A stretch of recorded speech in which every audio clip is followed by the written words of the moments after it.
भजन संहिता में से 67वें भजन को पढ़कर प्रभु की महिमा करें। साम नंबर 67, 67वीं भजन संहिता हम बारी बारी से पढ़ने वाले हैं। प्रभु का आत्मा हमें अगुवाई करे, हमें चलाए, इसलिए आइए हम सब लोग भजन को पढ़कर प्रभु का धन्यवाद करेंगे।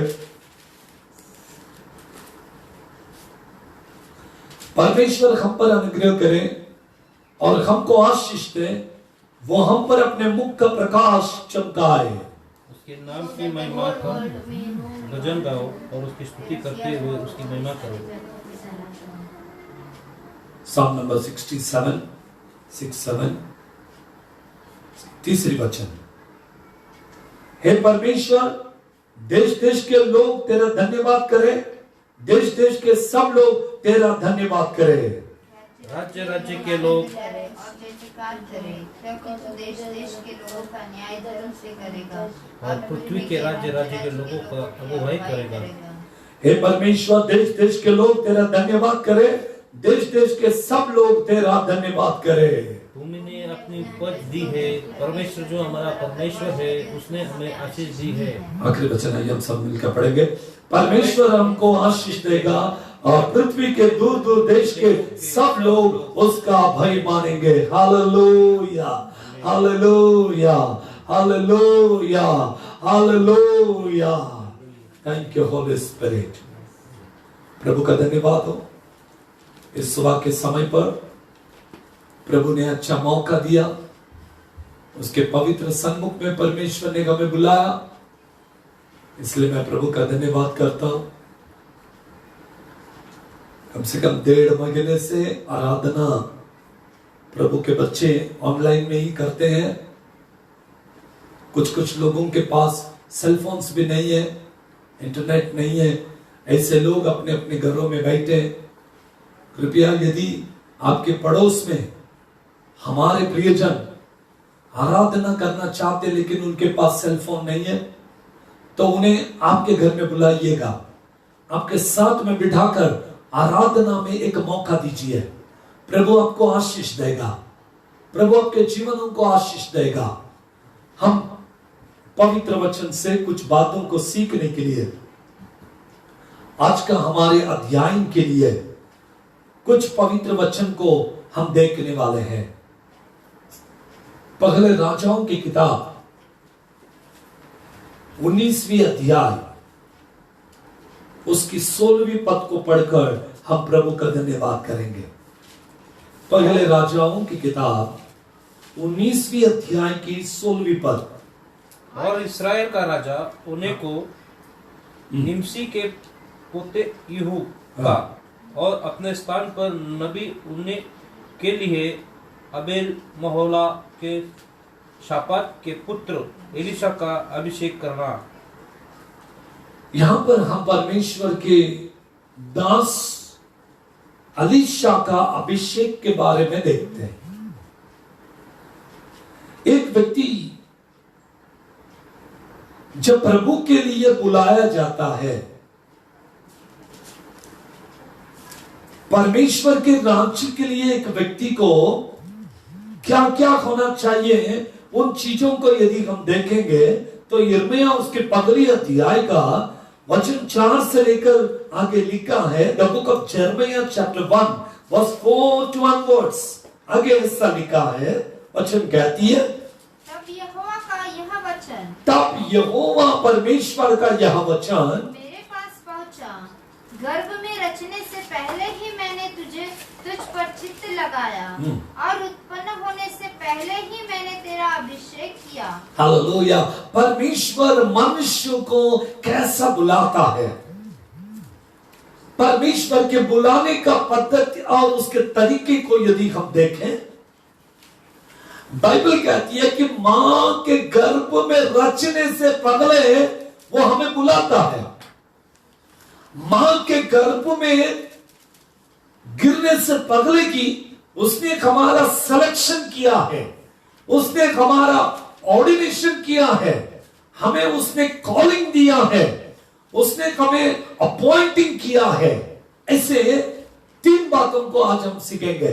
1 is calling, 2 ordained, 3 appointed। 3 बातों को हम स्मरण करेंगे। एक बुलाहट, दूसरा अभिषेक, तीसरा चुनाव, चुना जाना। ऐसे 3 प्रकार से प्रभु अपने लोगों को दुनिया से अलग करता है, अपने लोगों को अपने राज्य का वारिस बनाता है। हमें नहीं मालूम, कभी कभी हमारा उद्धार किसी का वचन सुनाने से होता है, हमारा उद्धार टीवी में वचन सुनने से होता है, हमारा उद्धार किसी बीमारी से चंगाई को पाने के बाद होता है। बहुत तरीका है, अलग अलग रीति से परमेश्वर एक व्यक्ति को उद्धार में लेकर आता है। जब वो उद्धार में आता तो उसे ऐसा लगता है कि आज मेरा उद्धार हुआ, इस व्यक्ति के द्वारा मेरा उद्धार हुआ। वो बात 100% सही है, परंतु आपका चुनाव, आपका अभिषेक, आपका बुलाहट, ये आपके मां के गर्भ में अब आने से पहले की प्रभु ने आपको 3 प्रकार से अलग किया है। सिर्फ एक समय है, उस समय पर आपको बुलाहट मिलती है। एक समय है जिस समय पर आपका अभिषेक किया जाता है। एक समय होता है जिस समय पर आपका चुनाव होती है। परंतु ये 3 चीजें समय के अनुसार होती है। बट ये आपको पता नहीं है, आपका चुनाव, आपका अभिषेक, आपका बुलाहट हमारे जन्म से पहले की प्रभु ने करके रखा। वचन कहती है यिर्मयाह के नबी के ग्रंथ में पहले अध्याय में, यिर्मयाह से परमेश्वर कहता है 5वीं पद में, गर्भ में रचने से पहले मैंने तुझ पर चित्त लगाया, मतलब ध्यान लगाया। और उत्पन्न होने से पहले ही उत्पन्न होने से पहले की मैंने तेरा अभिषेक किया। मैंने तेरा अभिषेक किया, मतलब तू तैयार होने से पहले, तेरा जन्म होने से पहले मैंने तुझे अलग करके रखा है, मैंने तुझे चुन के रखा है, मैंने तुझे अपने महिमा के लिए बुलाया है। यही बात यहां पर लिखा है, मैंने तुझे अलग किया, मैंने तुझे चुन लिया।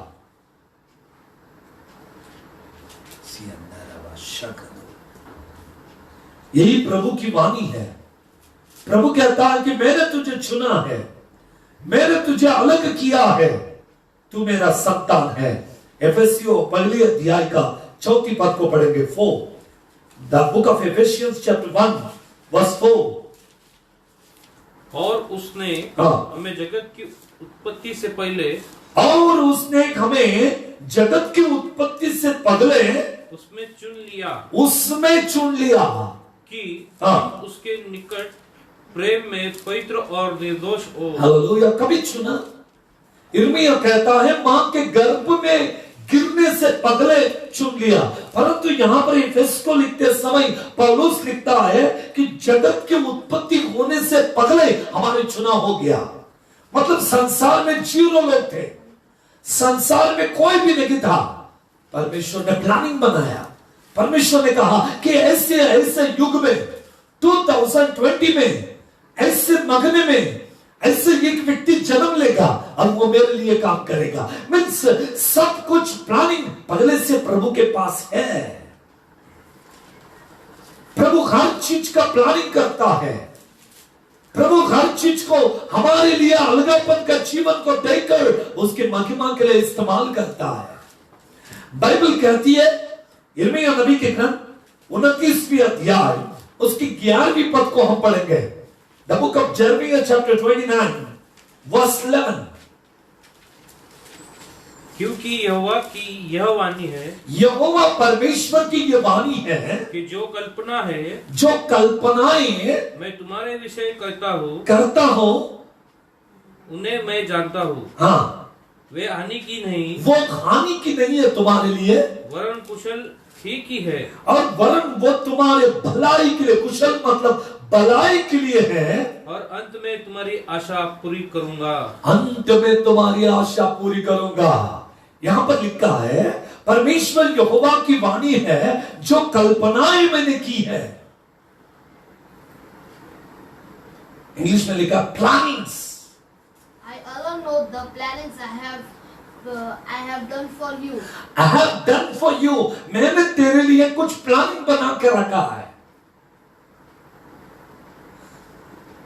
एक कुछ प्लानिंग से परमेश्वर के पास मास्टर प्लान, जैसे एक शहर के लिए डीपी प्लान होता है कि फ्यूचर में यहां पर क्या होने वाला है, हमारे जीवन में, हमारे भविष्य में, हमारी जिंदगी में क्या क्या होना है, पूरा प्लानिंग ऑलरेडी हो चुका है। लेकिन आपको मास्टर प्लान नहीं मालूम। परमेश्वर कहता है मेरे पास तुम्हारे लिए प्लानिंग है और ये तुम्हारी भलाई के लिए है। सब कुछ भलाई को उत्पन्न करेगी। याद रखिए मेरे प्रिय भाई बहनों, हमें कभी कभी परमेश्वर के प्लानिंग मालूम नहीं होता है। हम हमारा प्लानिंग बनाते हैं, प्रभु का प्लानिंग कुछ अलग है। एक दिन साउथ कोरिया का परमेश्वर का दास डॉक्टर पॉल एंगिचो, वे एक गांव में गए। कई सालों तक उन्होंने वहां पर काम किया। एक व्यक्ति भी उस गांव में आशीषित नहीं था, प्रभु को जानता नहीं था। और वो गांव के लोगों ने परमेश्वर का दास एंगिचो को गांव में आने नहीं दिए। परमेश्वर का दास पॉल एंगिचो गांव के बाहर एक टेंट मार कर रह रहा था। 1 साल हुआ, 1 सोल भी विन नहीं हुआ। 2 साल हुए, 1 सोल विन नहीं हुआ। परमेश्वर का दास प्लान बना लिया दिमाग में, प्रभु मुझे अभी वापस जाना है। मैं जिस गांव में आया कि मुझे एक आत्मा तो भी मिले, परंतु गांव में से कोई भी आपके पास आने के लिए तैयार नहीं है। एक दिन ऐसे प्लानिंग बनाकर अपने टेंट में बैठा हुआ था। एक पैरालाइसिस आदमी को लोग उठा के उसके पास लेकर आए और कहा कि प्रभु के जन, आप तो बहुत दिन से कहते कि आपका यीशु ये करेगा वो करेगा, तो आप बताइए क्या आपका यीशु इस पैरालाइसिस व्यक्ति को ठीक करेगा? डॉक्टर पॉल एंगिचो ने हंसते हुए कहा, चंगाई मेरे हाथ में नहीं है, चंगाई यीशु के हाथ में। मैं केवल साधन हूं, प्रभु मुझे इस्तेमाल करता और मैं इस्तेमाल किया जाता हूं। मैं एक पात्र हूं और इस्तेमाल वो करता है। 2 साल से एक भी अद्भुत चिन्ह चमत्कार नहीं हुआ। 2 साल से एक भी व्यक्ति चंगाई को प्राप्त नहीं किया। 2 साल से एक भी व्यक्ति कलीसिया में नहीं आया। जब पॉल एंगिचो इस व्यक्ति को देखा और उसके पर अपने हाथ को रखकर उसके लिए प्रार्थना किया, यीशु के नाम में पैरालाइसिस की आत्मा इस व्यक्ति को छोड़कर निकल जा। जब परमेश्वर के दास ने प्रार्थना की, तुरंत अभिषेक उस व्यक्ति के शरीर में प्रवेश किया। लाइक इलेक्ट्रिसिटी पावर, किसी ने करंट से शॉक दिया उसको। इसके नस नस जो बंद पड़े थे सब खिल गए और वो खड़ा हो गया। गांव वाले डर गए। उस दिन संडे का दिन था, इतवार का दिन था। 2 साल के बाद उसके कलीसिया में 100 लोग एक साथ बैठकर आराधना किया। द फर्स्ट टाइम 100 पीपल प्रभु से कहा था, प्रभु मुझे वापस जाना है। 100 लोगों को लेकर प्रार्थना करने लगा। कहने का मतलब है आपके लिए परमेश्वर का प्लानिंग अलग है। 2 साल तक निर्जल प्रदेश में, मरुभूमि में बैठकर इंतजार करने वाला सेवक था डॉक्टर पॉल एंगिचो। 2 साल तक। आपको मालूम है आज संसार में, दुनिया में सबसे बड़े कलीसिया का पासवान है डॉक्टर पॉल एंगिचो। उनके चर्च में एक सर्विस में 8 लाख लोग बैठकर आराधना करते हैं। ऐसे कितने तो आराधना उनके चर्च में दिन भर चलती है, परंतु एक टाइम में बैठकर आराधना करने का कैपेसिटी है 8 लाख लोग, 8 lakhs, और दिन भर आराधना चलते ही रहते कंटिन्यू। एक आत्मा को मांगा प्रभु से, प्रभु ने लाखों लाखों आत्माएं प्रभु के दास के हाथ में दिया। वापस जाने का प्लानिंग बना रहा था। परमेश्वर ने कहा मेरा प्लानिंग तेरा है कि वापस जाना, मेरा प्लान है कि तुझे इस गांव में लेकर आए, मैं यूज करूंगा।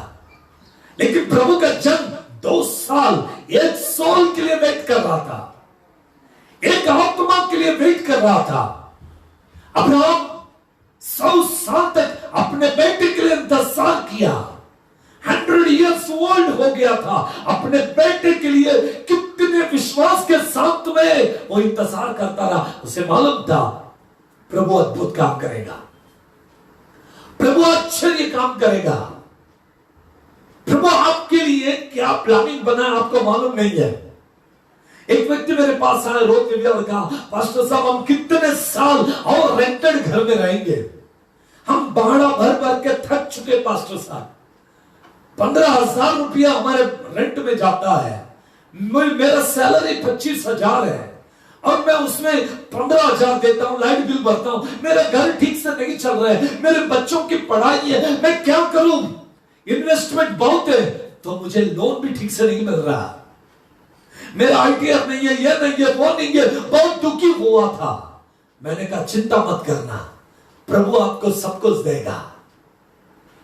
उसके बाद प्लानिंग है, आप प्लानिंग मत बनाओ, आप चुप रहो, प्रार्थना करो। वो प्रार्थना करने लगा। प्रार्थना करते करते पिछले साल में वे जब चर्च में आकर खड़े हो गए, गवाही देने लगे हस्बैंड वाइफ, तब मुझे पता चला कि उन्हें प्रभु ने 1 BHK फ्लैट दिया। ये कैसे? वो घर में बैठा, उसके कोई मित्र ने कहा कि वहां पर एक स्कीम चल रहा है, केवल आपको 5,000 भरना है, फुल लोन हो जाएगा, और फुल लोन हो जाएगा, आपको 15,000 के रेंट के बदले में बैंक लोन 18,000 भरना पड़ेगा, लेकिन खुद का घर हो जाएगा। यह व्यक्ति बड़ा खुश हो गया।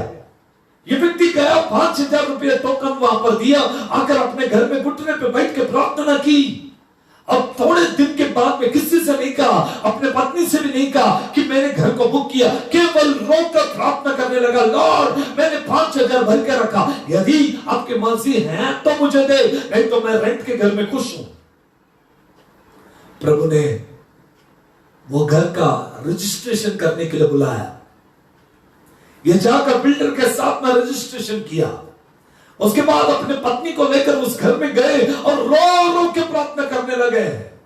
हमने कितने सालों से खुद के घर के लिए प्रार्थना किया, लॉर्ड ने मुझे अभी एक घर दिया है, और वो भी without any planning, without any bank balance and without any bank loan.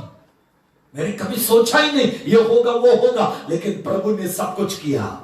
Loan का प्रबंध भी किया, मैंने कुछ नहीं किया उसके लिए, मेरे पास कोई डॉक्यूमेंट्स भी नहीं थे, लेकिन प्रभु ने किया। आपके लिए प्रभु के पास में एक प्लानिंग है जो आपको मालूम नहीं है, जो आप जानते नहीं है, आप कौन है आपको मालूम नहीं है। आप एक स्पेशल व्यक्ति हो, प्रभु ने आपको चुना है, प्रभु ने आपको खड़ा किया है, प्रभु का आत्मा आपके भीतर रहता है।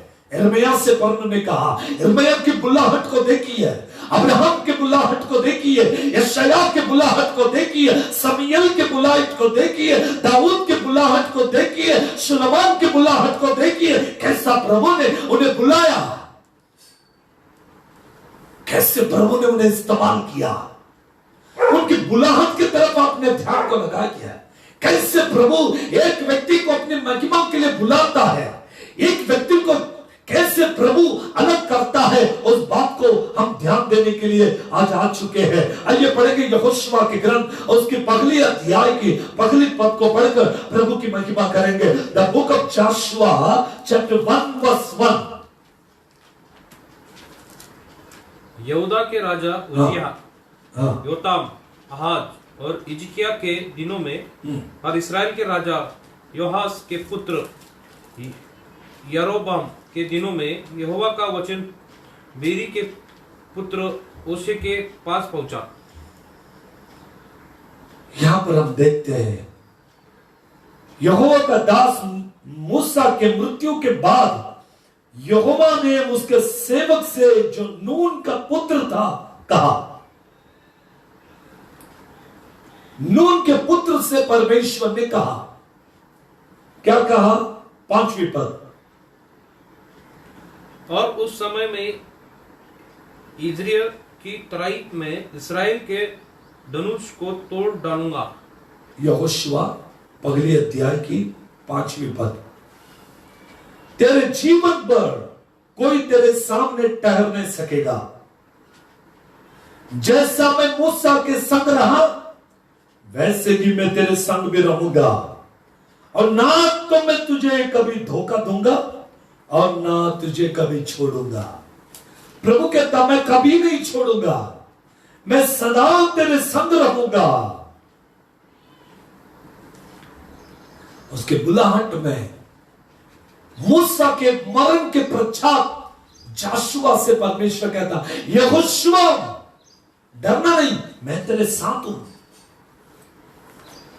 पढ़ेंगे गलातियों 6 का 9, गलतियों की किताब उसकी 6 अध्याय की 9वीं पद, 6 अध्याय की 9वीं पद। हम भले काम करने में हिवाऊ ना छोड़े, हाँ, क्योंकि यदि हम डिले ना हो तो ठीक समय पर कटनी काटेंगे। Praise the Lord. बाइबल कहती है भले काम करने के लिए कभी भी साहस नहीं छोड़ना चाहिए, हारना नहीं है। मैंने अच्छा किया, मुझे क्या मिलेगा? मिलेगा। Wait and watch. हमें भले काम करने के लिए कभी भी साहस नहीं छोड़ना चाहिए, क्योंकि यदि हम ढीले ना हो तो ठीक समय पर कटने ना काटेंगे। एक सही टाइम मीन्स, ठीक समय मतलब द राइट टाइम। जब तक सही समय नहीं आएगा आप कटनी नहीं काटोगे, आप फसल नहीं काटोगे। आपको यदि फसल को काटना है तो सही समय का इंतजार करना पड़ेगा। सही समय जब आएगा प्रभु सही समय पर आपको सब कुछ देगा। सही समय पर आपको आपकी बुलाहट की पहचान हो जाएगी।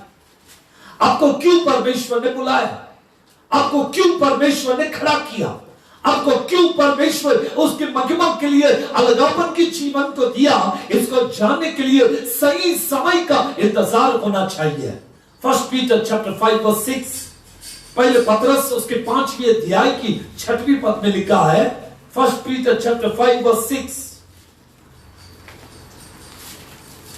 इसलिए परमेश्वर के बलवंत, इसलिए परमेश्वर के बलवंत हाथ के नीचे दीनता से रहो, जिससे वो तुम्हें उचित समय पर बढ़ाए। हमें परमेश्वर के सामने दीन होकर गपचुप रहना। लॉर्ड कितना दिन और कितना दिन साउंड नहीं, गपचुप रहो, कुछ भी मत कहना। प्रभु कहता मैं सही समय पर तुझे उच्च स्थान में बिठाऊंगा। The right time. यिर्मयाह छोटा था, प्रभु ने छोटे उम्र में यिर्मयाह को चुन लिया। यशायाह परमेश्वर के मंदिर में राजा उज्जियाह मरने के बाद गया, ऐसे चैप्टर 6 में, तब परमेश्वर ने उसको चुन लिया। 10वीं अध्याय में उत्पत्ति में अब्राहम को बुलाया। 3वीं अध्याय में निर्गमन की किताब में मूसा को बुलाया। आपका बुलाहट के लिए सही समय का इंतजार करो, कभी बुलाएगा परमेश्वर। ऑलरेडी कॉलिंग नहीं है, ऐसा नहीं हमारे पास कॉलिंग है, कभी कॉलिंग है मां के गर्भ में रचने से पहले। और वो कब? मां के गर्भ में आने से पहले मैं कहा था, जगत उत्पत्ति के पहले भी मैं था, प्रभु के पास था। प्रभु ने मुझे इस दुनिया में भेजा है, प्रभु ने मुझे इस संसार में कार्य करने के लिए भेजा है। मैं जब उसके पास था तभी ने मुझे उसने बुलाया और कहा दुनिया में जाकर मेरे काम को करना है। सेकंड स्टेप की तरफ हम जाएंगे। दूसरे स्टेप को हम पढ़कर प्रभु का धन्यवाद दे। दूसरा है अभिषेक। पहले बुलावे, दूसरा अभिषेक। किधर अभिषेक किया? मां के गर्भ में। पढ़ेंगे वहीं पर क्या लिखा? यिर्मयाह पहले अध्याय में। एक तो बुलाया, गर्भ में रचने से पहले चित्त लगाया, उत्पन्न होने से पहले तेरा अभिषेक किया। क्या किया? पहले बुलाया, बाद में अभिषेक किया। हमारा ऑर्डिनेशन कोई व्यक्ति ने नहीं किया, कोई संस्था ने नहीं किया, कोई पास्टर से हमारा ऑर्डाइन नहीं हुआ। हम लोग ऑर्डिनेशन कोई व्यक्ति के द्वारा नहीं मिलती है। ऑर्डिनेशन स्वयं यीशु नासरी देता है, अभिषेकित करता है। कैसे अभिषेक? दाऊद को सिंह से अभिषेकित किया गया था, लेकिन शाऊल को पात्र से अभिषेकित किया गया था। अभिषेक करने वाला शमूएल था, अभिषेक का तेल सेम था, लेकिन अभिषेक का पात्र अलग अलग थे। एक ही व्यक्ति दो जन को अभिषेकित करता, एक को एक पात्र के तेल से अभिषेकित करता, एक व्यक्ति को सिंह के तेल से अभिषेकित करता। एक व्यक्ति जग के मोह माया में गिर जाता, दूसरा व्यक्ति प्रभु के राज्य के लिए अपने आप को समर्पित कर देता, क्योंकि वस्तु भी पात्र भी इंपॉर्टेंट है। कल मैंने दो पात्रों को बताया, एक क्रोध का पात्र और एक दया का पात्र। आज हम देखते हैं एक पात्र में तेल है, वो पात्र जो शमूएल के पास था, और दूसरा पात्र जो उसके पास था उसका नाम है सिंह। आपका अभिषेक कैसा हुआ? आपको किसने अभिषेकित किया? कोई दुनिया के लोग नहीं, प्रभु ने आपको चुना है, प्रभु ने आपको अलग किया है, प्रभु ने उसकी महिमा के लिए, उसके राज्य के बढ़ोतरी के लिए हमें अलगापन का जीवन दिया है। प्रभु की महिमा हो। एक उसकी बुलाहट को देखें, दूसरा अभिषेक को देखा हमने, तीसरी बात को हम देखेंगे चुनाव। वही पर लिखा है, कभी चुना? जगत के उत्पत्ति होने से पहले चुन लिया।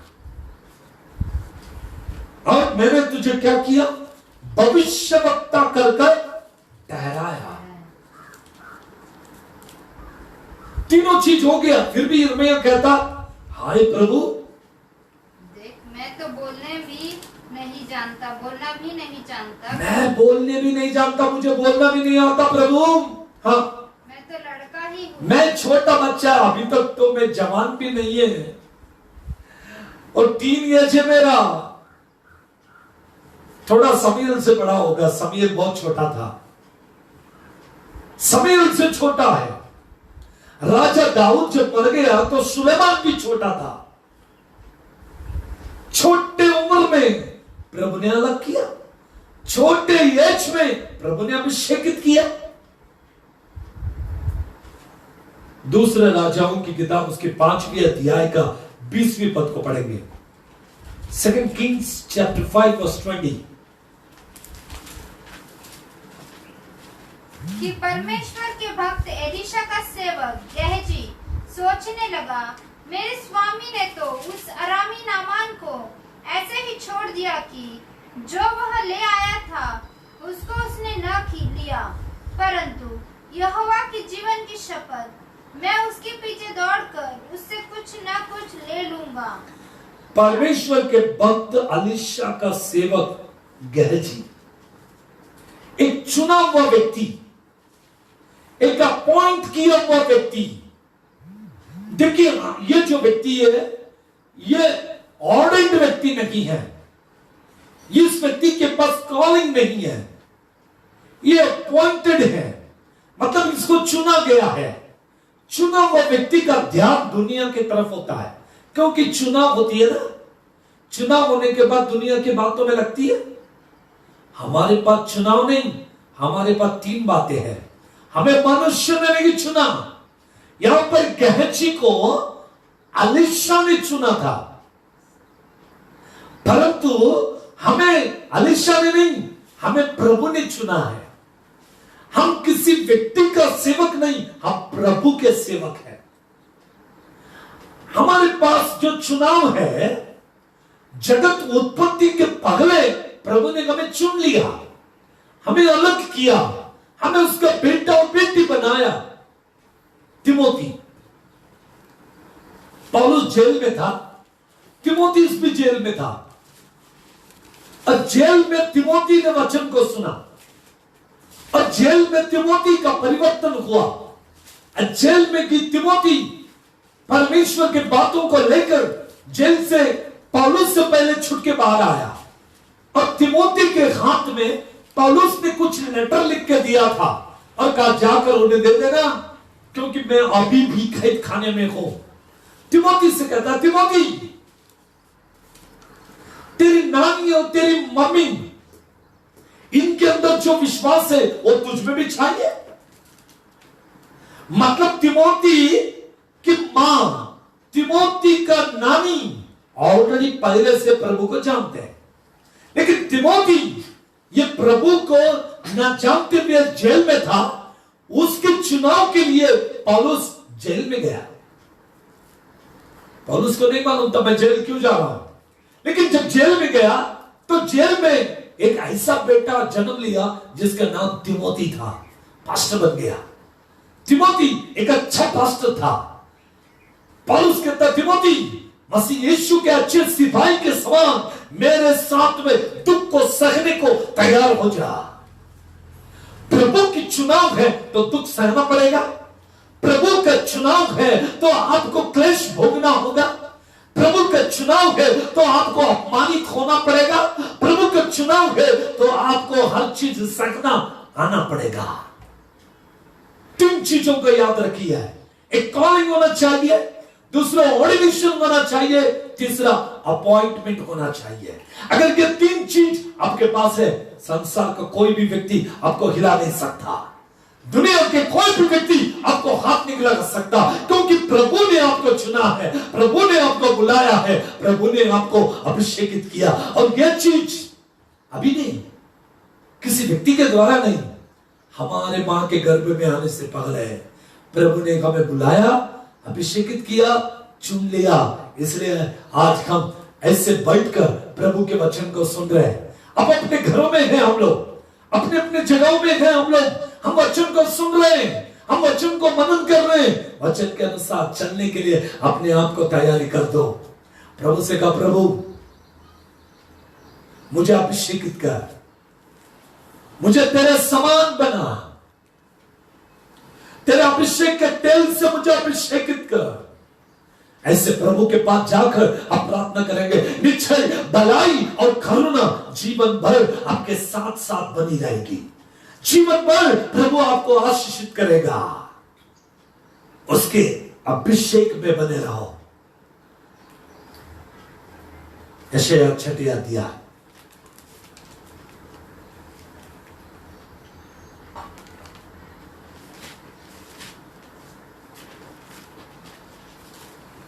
5वीं पद। तब मैंने कहा, हाय हाय हाय हाय, मैं नष्ट हुआ, क्योंकि मैं अशुद्ध होठ वाला मनुष्य हूँ। मैं कौन हूं? अशुद्ध होठ। मैं अशुद्ध, मेरे होठ ठीक नहीं है, मेरे होठों से क्या निकलता मुझे मालूम नहीं है। मैं तो अशुद्ध होठ वाला मनुष्य हूँ। और अशुद्ध होठ वाले मनुष्य के बीच में रहता मैं ऐसे लोगों के बीच में रहता हूँ जिनके होठ अच्छे नहीं है, कुछ भी बोलते रहते हैं। क्योंकि मैंने सेनाओं के यहोवा महाराजा, मैंने सेनाओं का यहोवा परमेश्वर को देखा, मैंने करूबीम और सेराफीम को देखा। केरूबीम और सेराफीम 2 पंखों से अपने पैरों को झांकते, 2 पंखों से उड़ते, 2 पंखों से अपने मुंह को झांकते और मुंह से यह कहते, पवित्र पवित्र सेनाओं का यहोवा यह पवित्र है। ये कहते रहते रात और दिन। ऐसा परमेश्वर को मैंने देखा। स्वर्गदूत उसे देख नहीं सकते, स्वर्गदूत उसके सामने खड़े नहीं हो सकते। ऐसे परमेश्वर के सामने आज हम खड़े, ऐसे परमेश्वर को हम स्तुति करते हैं, ऐसे परमेश्वर को हम धन्यवाद करते हैं। कितना धन्यता का विषय है प्रियो। यशाया डर गया, यशाया कहता नो, मैं तेरा सेवा नहीं करूंगा। उतने में क्या हुआ? हाँ, एक सराफ, एक स्वर्गदूत सेराफिम, हाँ, हाथ में अंगारा लिए हुए, एक अंगारा लेकर आया। कोयला जलने के बाद आग ऐसे लाल लाल लाल लाल तापते रहती है ना, ऐसे अंगारा को लिया, जिसे उसने चिमटे से, और उस अंगारे को उसने चिमटे से पकड़ा हुआ था, वेदी पर से उठा लिया था। परमेश्वर के वेदी के ऊपर वो था और वेदी से उसको उठाया था। मेरे पास उड़कर आया, और वो सेराफिम मेरे पास उड़ के आया। उसने उससे मेरे मुंह को छूकर कहा, और वेदी के ऊपर के आग को जो चिमटे से पकड़ के लाया, उस आग को मेरे मुंह को लगाया, मेरे होठों को लगाया। इसने तेरे होठों को छू लिया है, अंगारा ने तेरे होठ को छू लिया, इसलिए तेरा अधर्म दूर हो गया। अभी तेरा अधर्म दूर हो गए, तू साफ हो गया, तू पवित्र हो गया।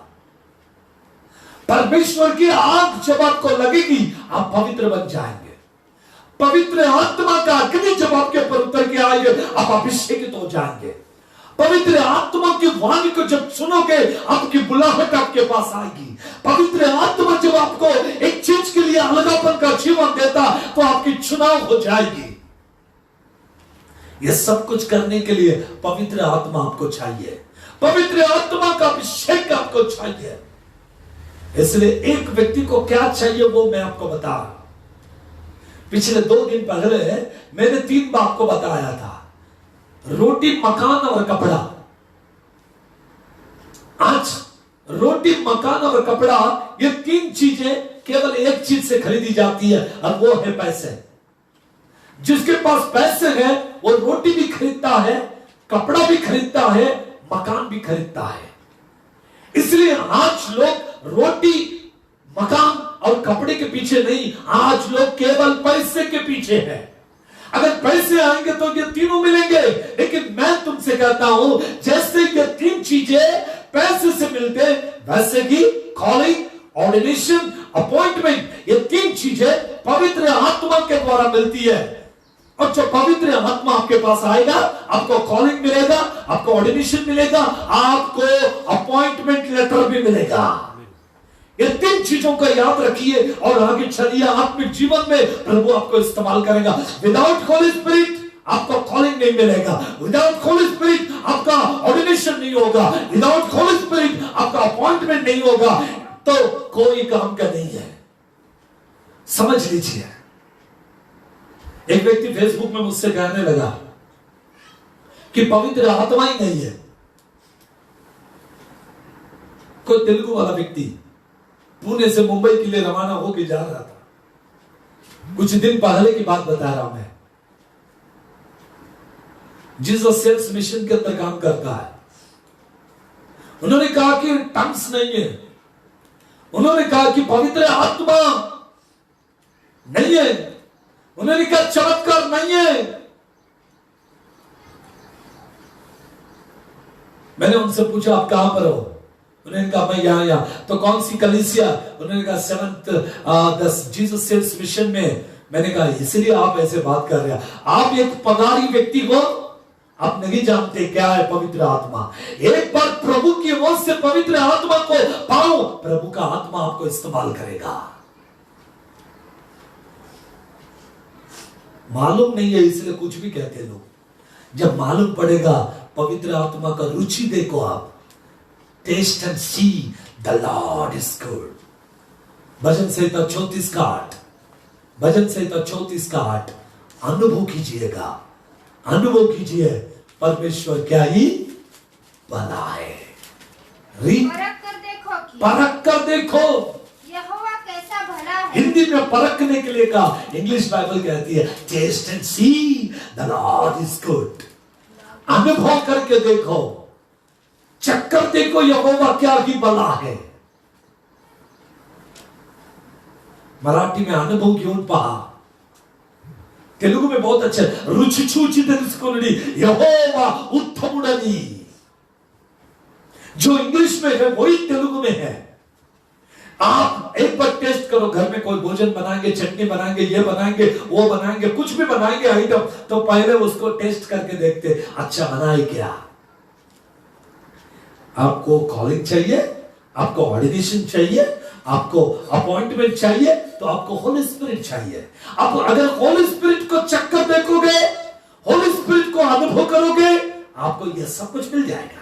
अगर आपको अनुभव नहीं है होली स्पिरिट का, आपके पास कुछ भी नहीं है, एक खाली डब्बा बहुत बसता, आवाज बहुत आता है, खाली है ना इसलिए आवाज आता है, लेकिन एक बार भर गया आवाज नहीं आएगा। इसलिए भरना सीखो पवित्र आत्मा के द्वारा, पवित्र आत्मा के शक्ति के द्वारा चलना सीखिए, प्रभु आपको इस्तेमाल करेगा। आइए मैं आपके लिए प्रार्थना करूं। आप सब लोग प्रभु के पास जाएंगे और कहेंगे लॉर्ड मुझे तेरी आत्मा चाहिए।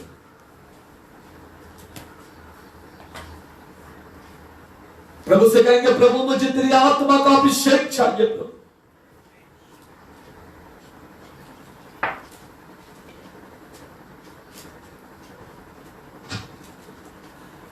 पवित्र आत्मा दे,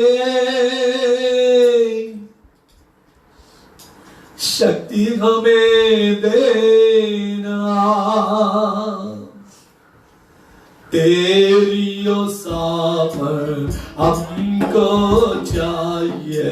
हे प्रभु तू ये जानता है, तेरी सापर हमको चाहिए। हे प्रभु तू ये जानता है, पवित्र आत्मा शक्ति हमें देना, पवित्र आत्मा शक्ति हमें देना। पगली शताब्दी के जैसे चिन्ह चमत्कार होने के लिए, पगली शताब्दी के जैसे चिन्ह चमत्कार होने के लिए, पगले से भी दीक्षा की तू हमको देना, अगले से भी दीक्षा की तू हमको देना, पवित्र आत्मा दे, शक्ति हमें देना, पवित्र आत्मा दे, शक्ति हमें देना।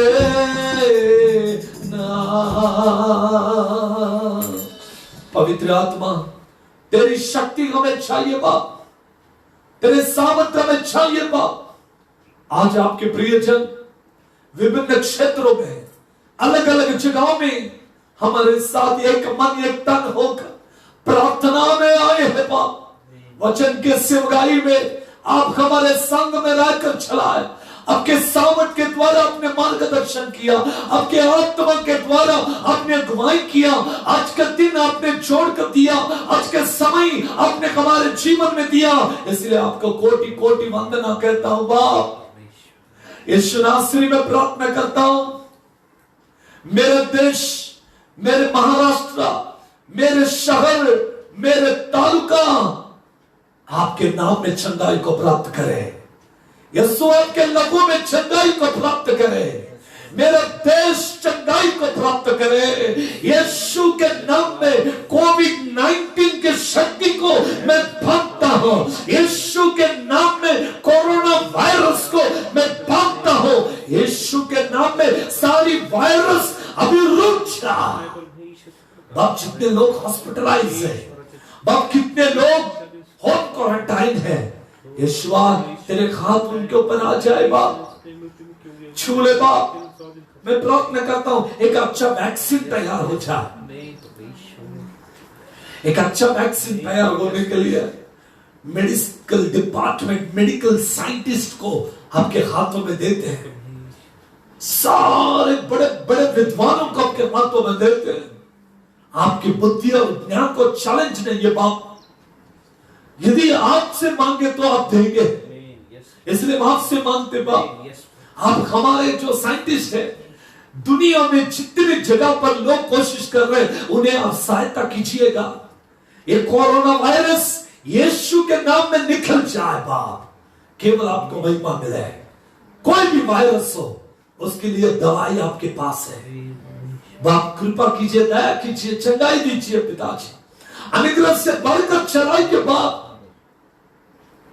देश देश में, राज्य राज्य में लोग आपकी महिमा करें। कोई लड़ाई ना हो, कोई झगड़ा ना हो, कोई भी प्रकार की विपत्ति हमारे देश पर ना आए, इसलिए आप संभालिए और आपके नाम की महिमा करें। विशेष हमारे देश के प्रधानमंत्री, मंत्रिमंडल, इनको तो अपने हाथों में ले। कैसे देश को चलाए, फाइनेंशियल क्राइसिस है बाप। आर्थिक रीति से हमारा देश बहुत कमजोर हुआ है, क्योंकि इतने दिन से लॉक आउट है बाप। मेरे देश को फिर से खड़ा कीजिए, फिर से आर्थिक रीति से हमें मजबूती दीजिए। मेरे महाराष्ट्र को आप मदद कीजिए, फाइनेंशियल स्ट्रॉन्ग बनाइए। आपकी महिमा, आपके सामन, आपका अभिषेक हर व्यक्ति पाकर आगे बढ़ने के लिए कृपा दया कीजिए, सहायता कीजिए।